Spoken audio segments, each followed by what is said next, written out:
И официјално текстилците поднесоа барање за замрзнување на придонесите за вработените во текстилната и кожарската индустрија во период од 3 години. Она што минатата недела Димитров го најави на телевизија Стар, денес го изнесе како предлог на Стопанската комора на Македонија. Истиот опфаќа придонесите за плати од 12 до 18.000 денари да бидат исти, односно 5.130 денари, колку што сега изнесува придонесот за минималната бруто плата. Со ваквото решение, сметаат од Сдруженијето, ќе се овозможи зголемување и на платите на работниците кои земаат над 12.000 денари и би се искоренила исплатата на плаќање во кеш.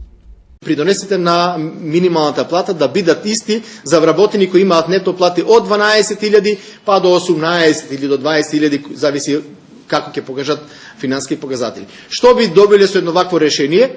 Би добиле можност за покачување на платите и на подобрите работници, бија скоро искорениле исплатата во кеш, во готово, затоа што главната причина, главната мотивација на работодавачите кои плаќаат плати во кеш, а тоа го видовте и од последните анализи дека е многу големо во Македонија, скоро 17% од вработените, ке нема работодавачот никаков мотив да плаќа во кеш. Иако на оваа тема се зборува се погласно, сепак работодавачите се уште за ова немаат разговарано со владата, но очекуваат во следниот период да се одржат состаноци со кои ќе се направат анализи, дали овој нивни предлог може да се примени во пракса. Од поднесените барања за финансиска помош од државата за исплата на зголемена минимална плата за околу 8.000 работници, позитивно мислење е добиено само за 6.000.